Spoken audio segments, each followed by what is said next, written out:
Hello student, welcome to my channel success point. Student, आज की हमारी क्लास का जो टॉपिक है वो है उग्रवादी युग या गर्म दल। बीए फर्स्ट सेमेस्टर की फर्स्ट यूनिट का ये टॉपिक है जिसे हम क्लियर करेंगे। स्टूडेंट, पिछली क्लास में हमने उदारवादी क्लियर किया था। आज की क्लास में हम उग्रवादी दल को या युग को डिफाइन करेंगे। इसके जो प्रमुख नेता थे स्टूडेंट, बाल गंगाधर तिलक, लाला लाजपत राय, विपिन चंद्र पाल, जिन्हें शॉर्ट में कहा जाता है बाल लाल पाल। इन्हीं लोगों की विचारधारा थी जिनके कारण इसे उग्रवादी युग कहा जाता है। 20वीं शताब्दी के आरंभ में भारतीय राष्ट्रीय आंदोलन में एक नई विचारधारा का उदय हुआ था जिसे उदारवादी युग की अपेक्षा उग्रवादी युग के नाम से जाना जाता है, क्योंकि इनकी जो नीतियां थी, इनकी जो विचारधारा थी वो उदारवादियों से बिल्कुल भिन्न थी या बिल्कुल हटकर थी। राष्ट्रीय कांग्रेस अपनी स्थापना से सन 1905 तक पूर्णतः उदारवादियों की नीतियों पर काम करता रहा था, या ये कहें कि उदारवादी नेताओं के प्रभाव में था, जिनका अंग्रेजों की न्यायप्रियता में, उनके विचारधारा में, वैधानिक साधनों में, उनकी शिक्षा में दृढ़ विश्वास था। परंतु ये जो कुछ प्रमुख नेता हुए थे, कौन कौन से? बाल गंगाधर तिलक, लाला लाजपत राय, विपिन चंद्र पाल, इनकी जो काम करने की नीति थी वो इनसे भिन्न थी। वो सरकार के समक्ष अपनी मांगे रखते थे उदारवादी नेता, और उनसे प्रार्थना पत्र, अनुनय विनय और ऐसे कुछ साधनों के द्वारा क्रमिक सुधार में विश्वास रखते थे। लेकिन इसके उलट उग्रवादी जो नेता थे उनका उद्देश्य था कि हम पूर्ण स्वतंत्रता, पूर्ण स्वराज्य को प्राप्त करें। अर्थात ब्रिटिश सरकार द्वारा उदारवादियों के जब प्रस्तावों और मांगों पर कोई भी ध्यान नहीं दिया गया, तब ऐसी घटनाएं घटित हुई, कुछ ऐसी भारतीय क्षेत्रों में विदेशी घटनाएं उत्पन्न हुई जिनके कारण जो युवा पीढ़ी थी कांग्रेस में, उनमें अंग्रेजों के जो न्यायप्रियता थी उसके प्रति जो विश्वास था वो बिल्कुल भंग हो चुका था। ठीक है, उन्हीं सब से तंग आकर के कुछ नेताओं ने यह कहना शुरू कर दिया कि हम अपने स्वराज्य के लिए भिक्षावृत्ति क्यों मांगे। अब तक जो उदारवादी नेता कर रहे हैं वह केवल एक भिक्षावृत्ति है। उनका अपना यह अनुभव था कि हम अपने ही देश को स्वतंत्र कराने के लिए सामने वाले से भीख क्यों मांगे, बल्कि हमें उसके लिए संघर्ष करना होगा।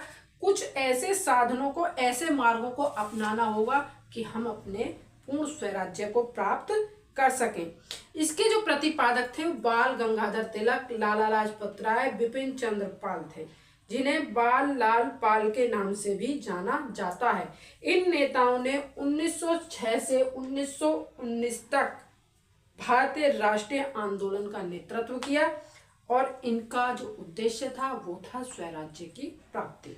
इसीलिए तिलक ने कहा था कि स्वराज्य मेरा जन्मसिद्ध अधिकार है और मैं इसे लेकर ही रहूंगा। इन सब परिस्थितियों में कुछ परिस्थितियां इतनी एक दूसरे से विपरीत थीं कि एक अहिंसात्मक साधनों का प्रयोग करना चाहते थे जो उग्रवादी दल के नाम से जाने गए, और एक अनुनय विनय इनका उपयोग करना चाहते थे जिन्हें उदारवादी कहा गया।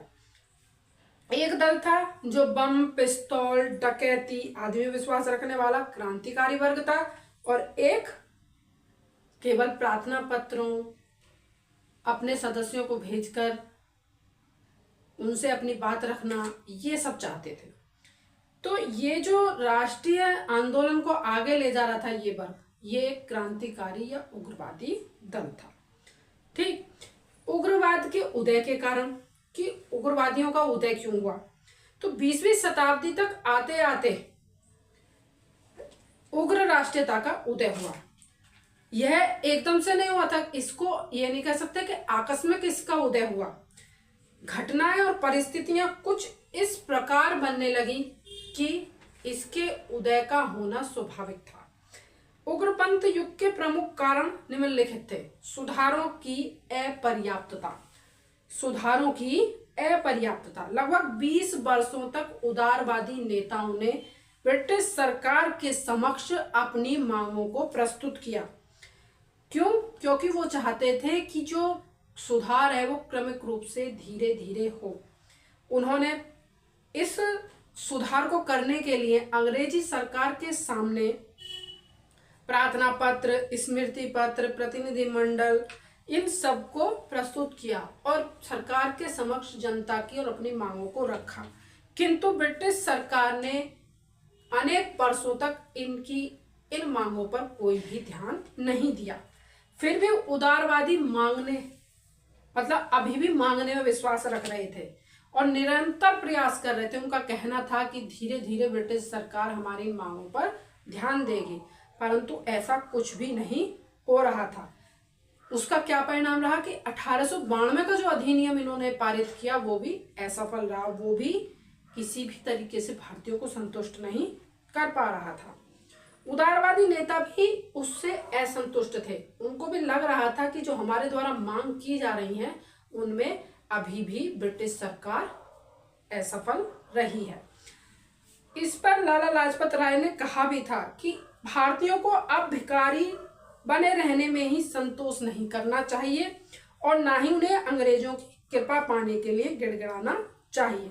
तो ये जो कुछ युवा नेता थे उस समय, लाला लाजपत राय और आपके बाल गंगाधर तिलक और विपिन चंद्र पाल, ये इनमें जो असंतोष की भावना थी वो और भी ज्यादा बढ़ने लगी थी। इन लोगों को यह विश्वास हो गया था कि अब संवैधानिक रूप से या विनय करके या गिड़गिड़ाने से स्वतंत्रता को या स्वराज्य को प्राप्त नहीं किया जा सकता। नंबर 2 था आर्थिक असंतोष। लॉर्ड बेकन का कथन है कि अधिक दरिद्रता और आर्थिक असंतोष क्रांति को जन्म देते हैं। लॉर्ड बेकन ने कहा है। उग्रवाद में भारत में जो उग्रवाद का उदय हुआ उसका जो सबसे बड़ा कारण था दरिद्रता, क्योंकि जो अंग्रेज थे उन्होंने भारत से कच्चा माल धीरे धीरे इंग्लैंड को भेजना शुरू कर दिया और वहां से बने हुए मालों को भारत में लाकर दुगने दामों में बेचना शुरू कर दिया। अब क्या था कि भारत में ना तो कच्चा माल था और ना ही बना हुआ माल था, बनी हुई वस्तुएं भी नहीं थी। ऐसी बहुत सारी वस्तुएं थी जिन्हें भारत से नाम मात्र के रेटों में या मूल्य में खरीद करके अंग्रेज इंग्लैंड ले जाते और जब वह माल निर्मित हो जाता तब उसे भारत में चौगने दामों में सप्लाई करते थे। इससे क्या हुआ कि हमारा जो माल था वो सस्ती दर में लिया जा रहा था और हमें महंगी दर में वापस किया जाता। हमारा ही माल हम ही को महंगे दामों में बेचा जा रहा था। तो उससे क्या था, भारत की जो आर्थिक दशा थी वो धीरे धीरे जर्जर होती जा रही थी। हमें किसी भी वस्तु का मूल्य 5% है अगर, तो केवल 3.25% हमको दिया जा रहा था। उससे जो हमारी आर्थिक स्थिति वो दिन पे दिन बिगड़ती जा रही थी और परिणाम स्वरूप देश में सामान महंगा होता जा रहा था। इससे सरकार की इन नीतियों के कारण भारतीयों में अधिक असंतोष की या ये कहें उग्रवादियों में अधिक असंतोष की भावना जन्म लेने लगी थी और बेरोजगारी बढ़ती जा रही। फिर आता है नंबर 3, धार्मिक सांस्कृतिक पुनरुत्थान। उस समय 19वीं शताब्दी का जो समय था उसमें धार्मिक कार्यक्रमों के माध्यम से जो उग्रवादी नेता थे वो धीरे धीरे जनता को विश्वास दिलाते जा रहे थे कि हम स्वतंत्र हो सकते हैं, स्वराज्य को प्राप्त कर सकते हैं। 19वीं शताब्दी का जो वर्ष था वो धार्मिक आंदोलन या सांस्कृतिक पुनर्जागरण का काल था। भारतीयों को अपनी समस्याओं को स्वयं हल करने के प्रति जो ये नेता थे वो जागृत कर रहे थे, उनमें आत्मविश्वास की भावना को जगा रहे थे। लाला लाजपत राय ने पाश्चात्य सभ्यता में रंगे भारतीयों की खिल्ली उड़ाई और उन्हें अपने देश के अतीत के गौरव को अपनाने का आह्वान दिया। हम क्या थे कि जैसे ही अंग्रेजों ने जो वस्तुएं लाकर यहाँ सप्लाई करनी शुरू की तो हमने उन्हें अपनाना शुरू कर दिया था। तो लाला लाजपत राय ने कहा कि हमें स्वदेशी को अपनाना है, यानी कि अपने देश की चीजों को अपनाना है और उसके लिए उन्होंने देश की जनता को ललकारा। बिपिन चंद्र पाल ने काली और दुर्गा का आह्वान कर दलितों को संदेश दिया। इस प्रकार जितने भी ये नेता थे, इन्होंने धर्म की आड़ में राष्ट्रीयता को बढ़ावा दिया। तिलक, अरविंद घोष, उग्रवादी नेताओं ने धार्मिक कार्यक्रम के माध्यम से जनता में एक राष्ट्रीयता की भावना को जगाने का कार्य किया। अरविंद घोष ने देश के जवानों को ललकारा कि स्वतंत्रता हमारे जीवन का ध्येय है और हम इसे पाकर ही रहेंगे, यह हमारा कर्तव्य है। नंबर 4 आता है राष्ट्रीय साहित्य एवं समाचार पत्र। जैसा कि उदारवादियों ने समाचार पत्रों को माध्यम बनाया था अंग्रेजों तक जाने का, लेकिन इन लोगों ने राष्ट्रीयता की भावना को जगाने के लिए, उसका उदय करने के लिए समाचार पत्रों को श्रेष्ठ माना। इस काल का बंगाली साहित्य देश प्रेम की भावनाओं से ओतप्रोत था। बंकिम चंद्र चटर्जी का आनंद मठ उस समय सबसे अधिक प्रिय पुस्तक थी या सबसे ज्यादा पढ़ी जाने वाली पुस्तक थी। उनके द्वारा रचित गीत वंदे मातरम राष्ट्रीय गान बन गया। समाचार पत्रों में केसरी, युगांतर, संध्या आदि प्रमुख थे, जिन्होंने अंग्रेजों के अत्याचारों और उनकी नीतियों को जनसाधारण को बताने का प्रयास किया, उनकी आलोचनाएं की। उन्होंने भारतीयों को बताया कि जब भारतीय अंग्रेजी शासन से मुक्ति पाना अपना कर्तव्य मान लेंगे, तभी हम स्वतंत्र हो पाएंगे और अपने देश के गौरव को प्राप्त कर पाएंगे। फिर आता है प्राकृतिक प्रकोप। उग्रवादियों के उदय का जो सबसे बड़ा कारण रहा वो उस समय के प्रकोप भी रहे। उस समय प्राकृतिक प्रकोप बहुत ज्यादा हुए थे, उनका भी महत्वपूर्ण योगदान रहा था।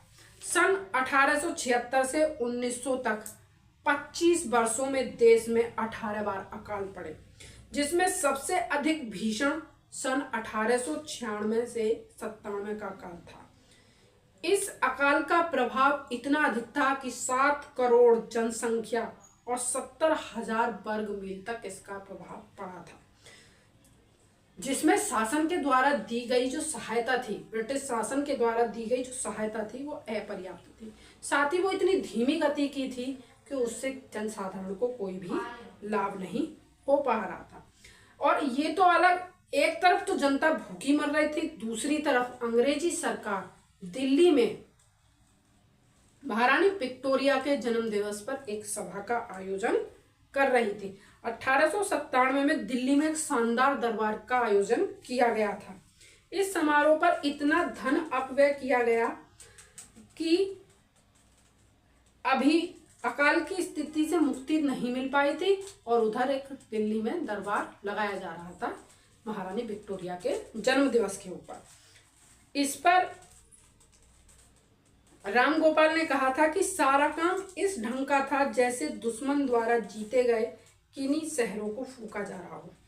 ठीक है, और ये स्थिति इतनी भयावह इसलिए भी थी कि जो लोग पीड़ित थे उन्हें प्लेग कमिश्नर रैंड के द्वारा घसीटा जा रहा था, मारा जा रहा था, महिलाओं के साथ दुर्व्यवहार किया जा रहा था, उनकी झोपड़ियां जलाई जा रही थी, उनके घरों में घुसकर उनके साथ मनमाना व्यवहार किया जा रहा था। स्थिति इतनी भयावह हो गई थी कि जनता एक तो अकाल से पीड़ित थी और दूसरा उनके साथ दुर्व्यवहार हो रहा था। इन्हीं सब स्थितियों ने उग्रवाद को बढ़ावा दिया। फिर इसके बाद आता है ब्रिटिश उपनिवेशों में भारतीयों के साथ दुर्व्यवहार। कहीं भी जहां भी विदेशों में भारतीय अगर आ जा रहे थे तो उनके साथ अभद्र व्यवहार किया जा रहा था। इससे भारतीयों के मन में ब्रिटिश सरकार के प्रति और भी ज्यादा रोष व्याप्त हो गया। राजनीतिक अधिकारों से भी भारतीयों को वंचित किया जा रहा था। साथ ही साथ उनके साथ इतना गलत व्यवहार हो रहा था कि अगर किसी रेल के डिब्बे में अंग्रेज जा रहा है तो उस डिब्बे में भारतीय सफर नहीं कर सकते थे। कुछ अस्पतालों, होटलों, स्कूलों और कॉलेजों में केवल अंग्रेजों को प्रवेश दिया जाता था, वहां पर भारतीयों के प्रवेश पर भी प्रतिबंध था। और अगर किसी कारण वो वहां पहुंच भी जाए तो उन्हें इतना पीटा जाता था, इतना मारा जाता था कि उन्हें अधमरा कर दिया जाता था। सन 1903 में दक्षिण अफ्रीका से लौटकर डॉक्टर बीएल मुंज ने कहा था, हमारे शासक इस बात पर विश्वास नहीं करते थे कि हम मनुष्य हैं। अंग्रेज भारतीयों को मनुष्य मानने से भी परहेज करते थे। उनकी नजर में भारतीय मनुष्य नहीं थे। फिर आता है अंतर्राष्ट्रीय घटनाओं का प्रभाव। भारतीय राष्ट्रीय आंदोलन में उग्रवादी युग के उदय होने से अंतर्राष्ट्रीय घटनाओं ने भी पूर्ण सहयोग दिया।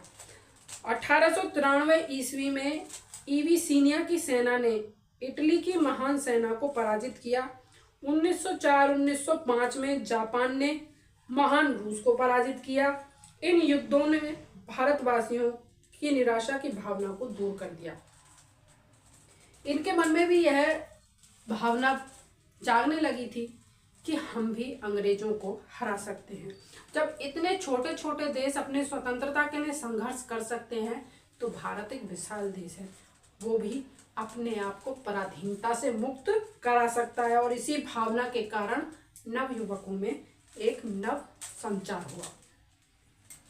फिर आता है बाल लाल पाल का नेतृत्व। जो भारतीय उग्रवादी विचारधारा का जो उदय हुआ वो इन तीनों की विचारधाराओं से हुआ।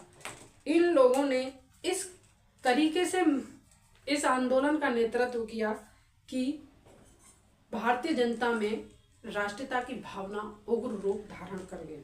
ये नेता अटूट देशभक्त ब्रिटिश शासन के कट्टर शत्रु थे। इनमें नेतृत्व करने की एक अद्भुत क्षमता थी। इनकी वाणी में इतना तेजस्वी भाव था, इतना आत्मविश्वास था कि जिसके कारण जितनी भी युवा पीढ़ी थी उनमें एक नव संचार हो जाता था। तिलक कहते थे कि स्वतंत्रता मेरा जन्म सिद्ध अधिकार है, मैं इसे लेकर रहूंगा। अब हम भिक्षावृत्ति में विश्वास नहीं करते।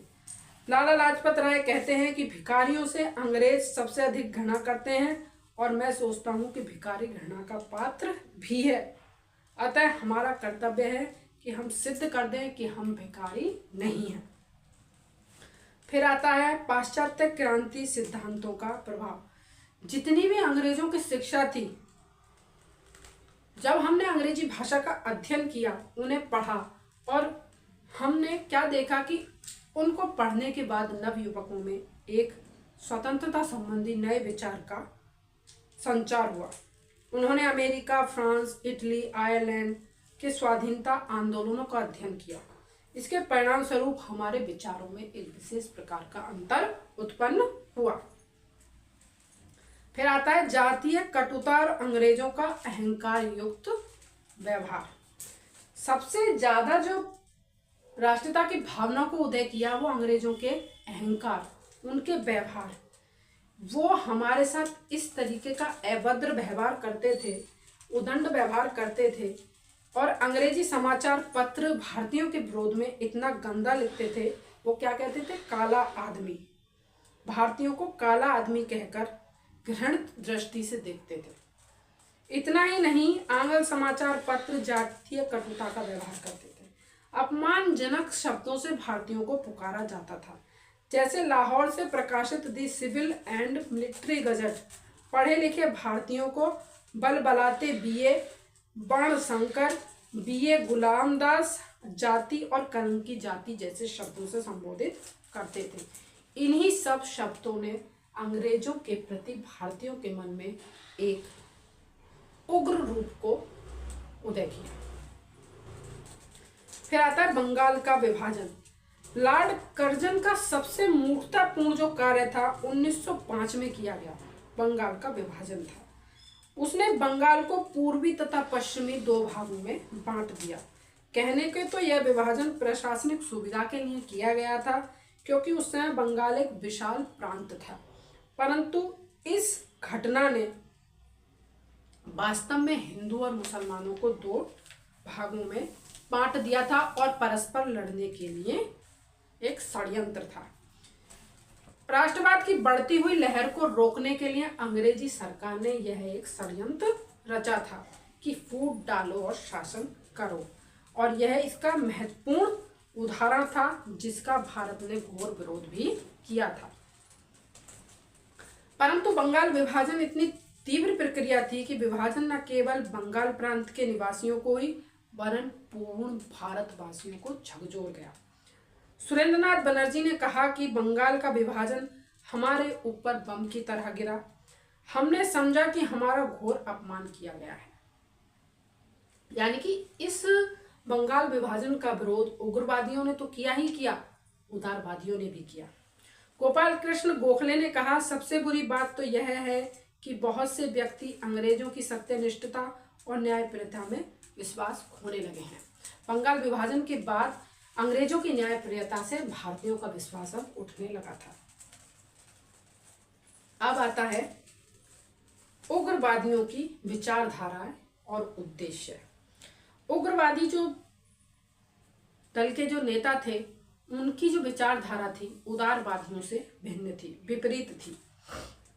जहां उदारवादी अंग्रेजों की न्यायप्रियता में विश्वास रखते थे, वहीं उग्रवादी उनकी किसी भी न्यायप्रियता में विश्वास नहीं रखते थे। उनकी कार्य पद्धति उदारवादियों से भिन्न थी। उग्रवादियों की जो कार्य पद्धति थी वो उदारवादियों से भिन्न थी। उनका लक्ष्य था कि जितने भी हमारे कार्य हैं उनमें ऐसे ही सुधार नहीं आएगा कि क्रमिक सुधारों के द्वारा हम किसी भी संवैधानिक सुधार को प्राप्त नहीं कर सकते हैं। वे इस प्रकार की कार्य प्रणाली को भिक्षावृत्ति मानते थे। उनका विश्वास था कि क्रांति के द्वारा ही स्वतंत्रता को प्राप्त किया जा सकता है और इसके लिए उन्होंने प्रमुख साधनों को अपनाया। नंबर 1, बहिष्कार। उग्रवादियों ने केवल लक्ष्य की प्राप्ति के लिए बहिष्कार रूपी साधन को अपनाया था। इसके अंतर्गत सरकार के साथ असहयोग करने पर बल देना था। बहिष्कार कार्यक्रम के अंतर्गत विदेशी सामानों का भी बहिष्कार करना था। सरकारी नौकरियों, प्रतिष्ठानों, उपाधियों और अंग्रेजी सरकार की जितनी भी वस्तुएं हैं उनके बहिष्कार को इस सब में शामिल किया गया। फिर आता है नंबर 2, स्वदेशी। विदेशी वस्तुओं के स्थान पर स्वदेशी वस्तुओं को अपनाने पर बल दिया गया। इसके अंतर्गत विदेशी कपड़ा जलाओ और भारत में बना हुआ कपड़ा पहनो। उनका मत था कि भारतीय उद्योग धंधों का विकास होगा और ब्रिटिश व्यापार को प्रत्यक्ष रूप से हानि होगी, आघात पहुंचेगा। इसीलिए तिलक कहा करते थे कि जनता में आत्मनिर्भरता, स्वाभिमान और त्याग की भावना जागृत करने के लिए स्वदेशी आंदोलन को सफल बनाना चाहिए। फिर आता है निष्क्रिय प्रतिरोध। सरकार के प्रत्येक उस कार्य का विरोध करो जो भारतीयों का दमन करता हो, जो भारतीयों के लिए अनुकूल ना हो, उनका विरोध करो। आक्रामक न होकर संगठित हो। विपिन चंद्र पाल ने कहा था कि सरकार के कार्य को कई प्रकार से ठप्प किया जा सकता है। ऐसा तो संभव नहीं है कि प्रत्येक मजिस्ट्रेट कार्य से इनकार कर दें तथा एक व्यक्ति के त्याग पत्र देने पर उनके स्थान पर कोई दूसरा व्यक्ति ना मिले। यानी कि अगर हम भारतीयों में से कोई एक भारतीय किसी पद को छोड़े तो दूसरा भारतीय उस पद को ग्रहण ना करे। समस्त सरकारी नौकरियों में, कार्यालयों में हड़ताल की जाए। जितने भी भारतीय सरकारी कर्मचारी हैं वो ऐसा कर सकते हैं। नागरिक के सम्मान से नीचे गिर गया हो। अगर कोई भारतीय दोबारा से उस पद को ग्रहण करता है तो वो अपने नागरिक सम्मान से नीचे गिर गया है। सरकारी नौकरियों में भी हम ब्रिटिश सरकार का सहयोग ना करें। फिर आता है राष्ट्रीय शिक्षा।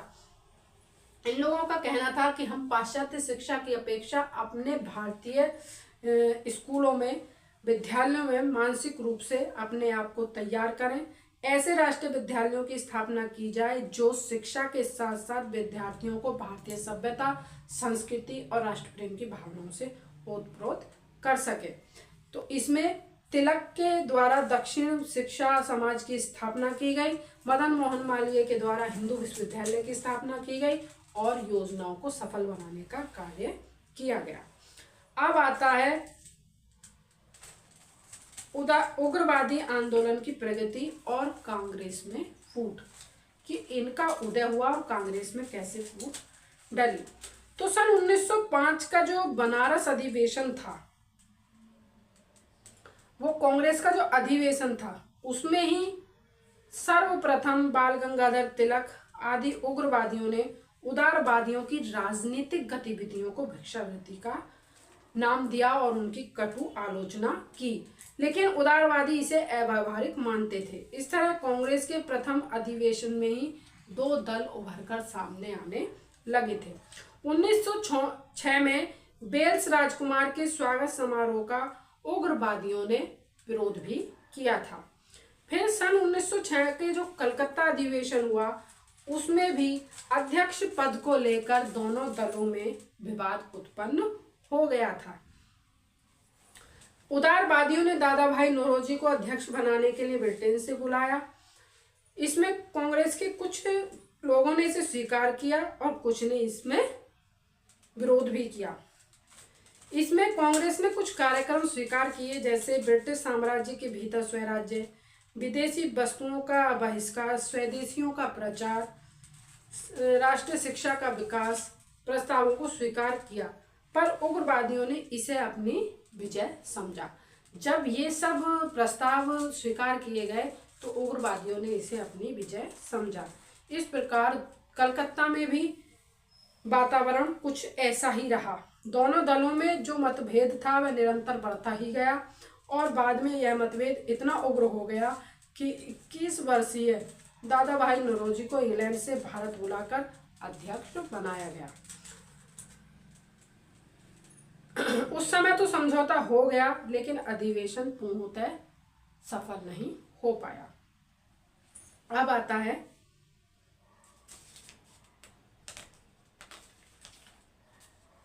उग्रवादी आंदोलन का मूल्यांकन। इसमें जो एक क्वेश्चन आता है वो ये भी आता है कि उदारवादी और उग्रवादियों में अंतर या उनकी तुलना। तो मूल्यांकन जो है उसे आप तुलना भी कह सकते हैं, उसे आप विशेषता भी कह सकते हैं। उग्रवादियों की देन। उग्रवादी आंदोलन ने राष्ट्रीय आंदोलन को एक नई दिशा दी। उन्होंने भारतीयों के हृदय से इस भ्रम को निकाल दिया कि सहायता अंग्रेजी जाति सर्वशक्तिमान है, क्या वह हमारी सहायता करेगी। उन्होंने यह भी भारतीय जनता के समक्ष रखा कि यदि हमें स्वराज्य की प्राप्ति के लिए बलिदान भी देने पड़े तो हम उसके लिए भी प्रस्तुत हो जाएंगे। 1908 में तिलक को 6 वर्ष का कठोर कारावास का दंड सुनाए जाने पर कहा गया था कि विश्व में इस अदालत से बड़ी कई और शक्तियां हैं। विधि का यही विधान होगा कि जिस लक्ष्य के लिए मैं संघर्षरत हूँ उसकी पूर्ति के लिए स्वतंत्र रहने की बजाय बंदी जीवन की यातनाओं द्वारा संभव हो। उग्रवादियों ने जो बहिष्कार और स्वदेशी आंदोलन भारतीय जनता में चलाए थे, उससे भारतीय जनता में आत्मविश्वास का बीजारोपण हो गया था। उन्होंने जनता में एक ऐसी नवीन चेतना का संचार किया कि उसके परिणाम स्वरूप बुद्धिजीवी जो वर्ग था वो उग्रवादी धारणा को अपनाने लगा। उसके कार्य क्षेत्र व्यापक होने लगे। उनका जो समाचार पत्र था केसरी, उससे भारतीय जनता में अधिक प्रभाव दिखाई देने लगा। उनका लक्ष्य न केवल राजनीतिक स्वतंत्रता प्राप्त करना था, बल्कि नवयुवकों में सांस्कृतिक धार्मिक चेतनाओं को भी जागृत करना था।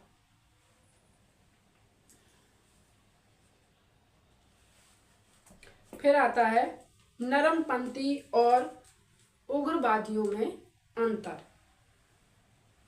इनमें सबसे पहला जो अंतर है सभ्यता और संस्कृति संबंधी अंतर। उदारवादियों पर पाश्चात्य शिक्षा का बहुत अधिक प्रभाव था। शिक्षित होने के कारण पाश्चात्य सभ्यता और संस्कृति से वो प्रभावित थे, जबकि उग्रवादी प्राचीन हिंदू धर्म सभ्यता और संस्कृति के पुजारी थे। वे भारतीय राष्ट्रीयता के पोषक होने के कारण भारत के गौरव और अतीत से प्रेरणा ग्रहण करते थे, और यही इन दोनों में सभ्यता और संस्कृति का अंतर था। फिर आता है नंबर 2, साधनों में अंतर। उदारवादी तथा उग्रवादियों में जो सबसे महत्वपूर्ण अंतर था वो साधनों का अंतर था। वो उदारवादी जो थे वो संवैधानिक साधनों में विश्वास रखते हुए राजनीतिक सुधारों के क्रमिक शनय शनय सुधार में विश्वास रखते थे, जैसे प्रार्थना पत्र, प्रतिवेदन, प्रतिनिधि मंडल प्रस्तावों या याचनाओं के द्वारा वो ब्रिटिश सरकार से धीरे धीरे सुधार चाहते थे।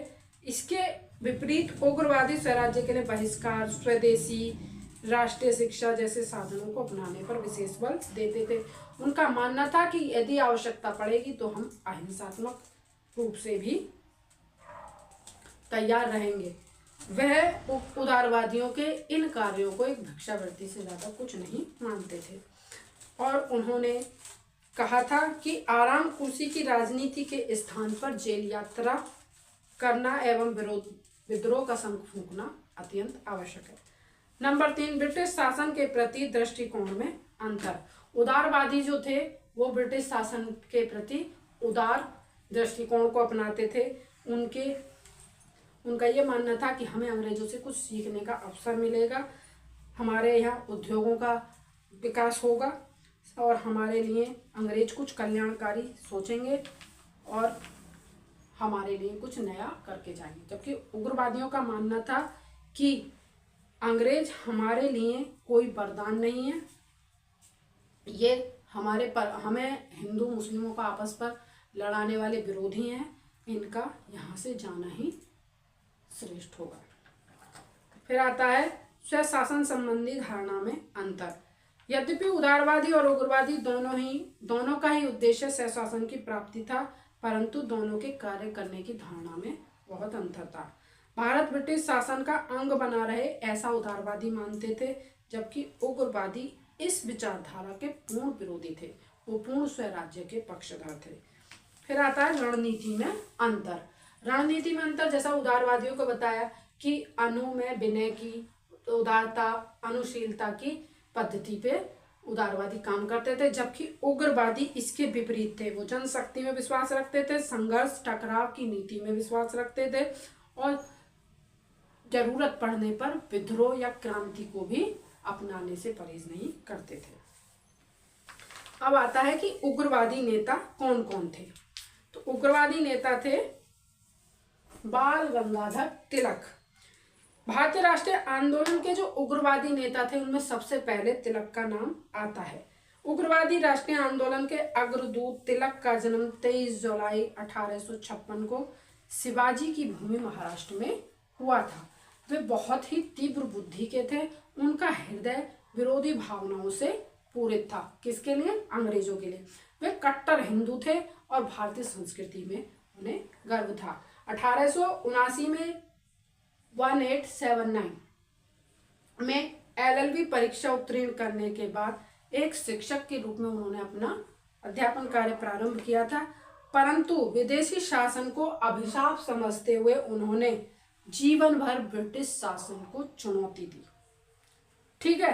1893 में गणपति उत्सव, सन 1895 में शिवाजी उत्सव प्रारंभ करने का जो श्रेय जाता है वो बाल गंगाधर तिलक को जाता है। ठीक है। उन्होंने कहा था कि स्वराज्य मेरा जन्मसिद्ध अधिकार है और मैं इसे लेकर रहूंगा। कई बार उन्होंने जेल की यात्राएं भी की थी और जब पूना में प्लेग फैला था तो उन्होंने जनता की अथक सेवा भी की थी। ठीक है। उसके बाद आता है बिपिन चंद्र पाल। इन्हें जो ये थे बाल गंगाधर तिलक, इन्हें लोकमान्य भी कहा जाता है। लोकमान्य तिलक इन्हें कहकर पुकारा जाता था। फिर आता है बिपिन चंद्र पाल। बिपिन चंद्र पाल जो थे वो एक नक्षत्र थे। ठीक है। एक त्रिमूर्ति के नक्षत्र थे। उन्होंने कहा था यदि सरकार मेरे पास आकर कहे कि स्वराज्य ले लो तो मैं उपहार के लिए धन्यवाद देते हुए कहूंगा कि मैं उस वस्तु को स्वीकार नहीं कर सकता जिसको प्राप्त करने की मेरे में सामर्थ्य नहीं है। बिपिन चंद्र पाल का जन्म 1858 के असम में सिलहट जिले में हुआ था। इन्होंने प्रधानाध्यापक के पद पर कार्य किया। उन पर बंकिम चंद्र, सुरेश चंद्र बनर्जी, विजय कृष्ण गोस्वामी का प्रभाव रहा। वे इंडिया नामक समाचार पत्र भी निकाला करते थे और बंगाल विभाजन के बाद उनके हृदय पर गहरा आघात लगा। उसके बाद उन्होंने स्वराज्य स्थापना की मांग को और अधिक प्रबल करने का कार्य किया। ठीक है। उसके बाद आता है लाला लाजपत राय, जिन्हें शेरे पंजाब भी कहा जाता है। सन 1865 को 26 जनवरी को इनका जन्म लुधियाना जिले के दूधी के नामक ग्राम में हुआ। बीए और एलएलबी की परीक्षा उत्तीर्ण कर 1892 को उन्होंने लाहौर में वकालत आरंभ की। महर्षि दयानंद सरस्वती और आर्य समाज, इटालियन देशभक्ति, मोर्जी, गैरिबाल्डी का व्यापक इन पर प्रभाव पड़ा। लाला लाजपत राय प्रारंभ से ही उग्रवादी विचारधारा के थे और उनका अंग्रेजी न्यायप्रियता में तनिक भी विश्वास नहीं था। वे पूंजीवाद और आर्थिक शोषण के कट्टर विरोधी थे तथा किसान व मजदूरों के विकास के लिए हर संभव प्रयास करते थे। पंजाब सरकार ने उन्हें पंजाबी असंतोष का जन्मदाता भी कहा था। ठीक है। इन्होंने यंग इंडिया, भारत का इंग्लैंड पर प्राशन नामक पुस्तकें लिखी और यह स्वराज्य की जो विचारधारा थी उसको आगे लेकर के चले। पुलिस की लाठी प्रहार जब इन पर गहरी चोटें लगी, साइमन कमीशन जब आया था तो इन्होंने उसका विरोध किया था। तब इनके सिर पर इतनी गहरी चोट लगी थी तो इन्होंने कहा था कि मेरे शरीर पर पड़ी लाठियां ब्रिटिश साम्राज्य के ताबूत की कील बनेंगी। इनके निधन से भारत ने एक अमूल्य रत्न खो दिया। वे देश की आज़ादी के लिए शहीद हो गए।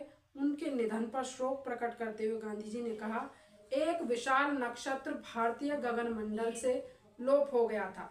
इनकी मृत्यु से दुखी होकर हमें उनके अदम्य साहस, आदरणीय चरित्र, परिश्रम, देश प्रेम के गुणों से प्रेरित होकर देश के स्वराज्य के लिए भरसक प्रयास करना चाहिए। स्टूडेंट, ये हमारा जो उग्रवादी विचारधारा थी ये हमने कंप्लीट की है। अगर आप इसमें कुछ नहीं समझ पाए हो तो मुझे कमेंट के द्वारा बताएं। अगली क्लास के लिए, तब तक के लिए स्टूडेंट बाय।